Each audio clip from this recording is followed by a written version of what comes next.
എല്ലാവർക്കും നമസ്കാരം. പിങ്കി സ്റ്റേഴ്സ് എന്ന നമ്മുടെ യൂട്യൂബ് ചാനലിലേക്ക് എല്ലാവർക്കും സ്വാഗതം.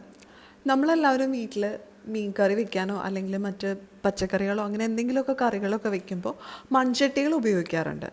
ഈ മൺചട്ടികളൊക്കെ നമ്മൾ ഉപയോഗിച്ച് കഴിഞ്ഞാൽ നമ്മളത് പലപ്പോഴും ധൃതി പിടിച്ച് കഴുകി വയ്ക്കും. അത് സാധാരണ ഡിഷ് വാഷ് എന്തെങ്കിലും ഉപയോഗിച്ചാണ് കഴുകാറ്. പക്ഷേ നമ്മൾ ഈ ഡിഷ് വാഷ് ഉപയോഗിച്ച് മൺചട്ടികൾ കഴുകിക്കഴിഞ്ഞാലുള്ള പ്രശ്നങ്ങളെപ്പറ്റി എത്ര പേർക്കറിയാം? കാരണം മൺചട്ടികളുടെ ഉള്ളിലായിട്ട് ചെറിയ ചെറിയ സുഷിരങ്ങളുണ്ട്. അപ്പോൾ നമ്മൾ ഡിഷ് വാഷ്, സോപ്പ് മുതലായ കാര്യങ്ങളൊക്കെ ഉപയോഗിച്ച് മൺചട്ടികൾ കഴുകുമ്പോൾ അതിൻ്റെ ഉള്ളിലേക്ക് അത് അബ്സോർബ് ചെയ്യുകയും അതിൻ്റെ ആ അംശം മൺചട്ടികളിൽ നിലനിൽക്കുകയും ചെയ്യും.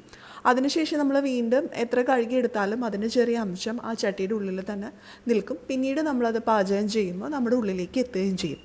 അപ്പോൾ മൺചട്ടികൾ ഉപയോഗിക്കുമ്പോൾ ഇത് പ്രത്യേകിച്ച് കഴുകി വയ്ക്കുമ്പോൾ നമ്മൾ ചില കാര്യങ്ങൾ പ്രത്യേകം ശ്രദ്ധിക്കണം. സോപ്പ്, ഡിഷ് വാഷ് മുതലായ കാര്യങ്ങളൊന്നും ഉപയോഗിച്ച് മൺചട്ടികൾ കഴുകാതിരിക്കുന്നതാണ് ഏറ്റവും നല്ലത്. ആരോഗ്യകാര്യത്തിൽ ശ്രദ്ധിക്കുന്ന ഒരാളാണെങ്കിൽ ഇത് ഒഴിവാക്കുക തന്നെയാണ് ഏറ്റവും ബെസ്റ്റ് എന്ന് ഞാൻ പറയും. അപ്പോൾ പണ്ട് കാലത്തൊക്കെ ഈ നമ്മുടെ അടുപ്പിലെ കരിയും അതുപോലുള്ള കാര്യവും ചാരമൊക്കെ ഉപയോഗിച്ചിട്ടാണ് കഴുകിക്കൊണ്ടിരുന്നത്. അപ്പോൾ അതുകൊണ്ട് തന്നെ അസുഖങ്ങളും കുറവായിരുന്നു. പക്ഷേ ഇന്നിപ്പോൾ എല്ലാവരും സോപ്പും ഡിഷ് വാഷൊക്കെ ഉപയോഗിച്ചാണ് കഴുകുന്നത്. അപ്പോൾ ഇതിന് പകരമായിട്ട് നമുക്ക് യൂസ് ചെയ്യാൻ പറ്റിയ ഒരു മാർഗ്ഗം നമുക്കിന്ന് നോക്കാം.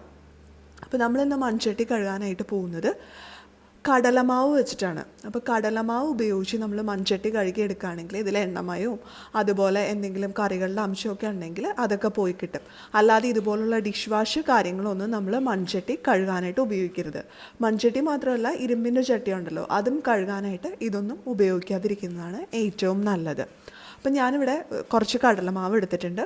ആ കടലമാവ് നമുക്ക് ഈ പാത്രത്തിലേക്ക് ഇട്ട് കൊടുക്കാം. ഈ ചട്ടിയിലേക്ക് ഇട്ട് കൊടുത്ത ശേഷം ജസ്റ്റ് വെള്ളം ഒഴിച്ച് ഇത് നന്നായിട്ടൊന്ന് കഴുകിയെടുക്കാം. വളരെ സിമ്പിളാണ്, ഒട്ടും ബുദ്ധിമുട്ടേണ്ട കാര്യമില്ല. അപ്പം ഞാനിത് മീൻ വറക്കാൻ വേണ്ടിയിട്ട് പുരട്ടി വെച്ചിരുന്നതാണ്. അപ്പോൾ പാചകം ചെയ്തിട്ടില്ല, എന്നാൽ പോലും മഞ്ഞളിൻ്റെയും മുളക് പൊടിയുടെയും എണ്ണയുടെയൊക്കെ അംശം ഇതിലുണ്ട്. അപ്പോൾ അതുകൊണ്ട് തന്നെ ഇത് കഴുകിയെടുക്കുമ്പോൾ അതിനൊരു മണം ഉണ്ടാവും. അപ്പോൾ ആ മണവും കൂടി നമുക്ക് ഈ ഒരു മെത്തേഡിൽ കഴുകി കളയാൻ പറ്റും. അപ്പോൾ കടലമാവ് ഉപയോഗിച്ച് കഴുകിക്കഴിഞ്ഞാൽ വൃത്തിയാവുമെന്നൊന്നും ആരും ചിന്തിക്കണം. നല്ല ക്ലീനായിട്ട് നമുക്കിത് കഴുകിയെടുക്കാനായിട്ട് സാധിക്കും.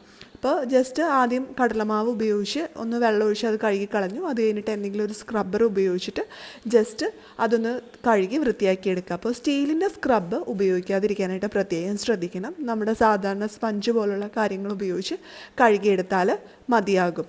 ഇനി ഇങ്ങനെ ചെയ്തിട്ടും ഇതിൽ കുറച്ച് മീൻ്റെ ഉളുമ്പ് മണമൊക്കെ ഉണ്ടെങ്കിൽ നിങ്ങൾക്ക് വേറൊരു കാര്യം കൂടി ചെയ്യാവുന്നതാണ്. കുറച്ച് വിനാഗിരി, സിന്തറ്റിക് വിനാഗിരി ഉണ്ടല്ലോ, ആ വിനാഗിരി ഇതിലേക്ക് ഒഴിച്ചിട്ട് ഒന്നും കൂടി കഴുകിയെടുക്കാം. അപ്പോൾ അങ്ങനെ ചെയ്യുന്നത് വഴി ഇത് നല്ല നീറ്റും ക്ലീനും ആയിട്ടിരിക്കും. ഇതിൽ യാതൊരു സ്മെല്ലും ഉണ്ടാവുകയില്ല.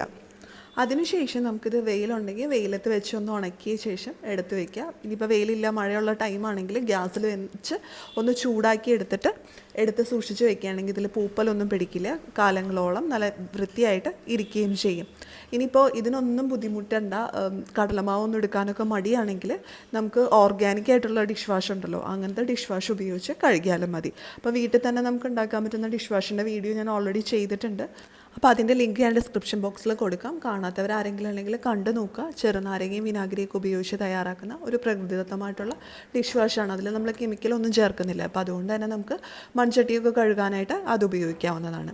അപ്പോൾ ഇന്നത്തെ ഈ വീഡിയോ നിങ്ങൾക്ക് എല്ലാവർക്കും യൂസ്ഫുൾ ആയിട്ടുണ്ടാവുമെന്ന് പ്രതീക്ഷിക്കുന്നു. വീഡിയോ ഇഷ്ടപ്പെട്ടാൽ ലൈക്ക് ചെയ്യാനും ഷെയർ ചെയ്യാനും മറക്കരുത്. അതുപോലെ നിങ്ങളുടെ അഭിപ്രായങ്ങളും നിർദ്ദേശങ്ങളൊക്കെ താഴെ കമൻറ്റ് ബോക്സിൽ പറയാനും മറക്കരുത്.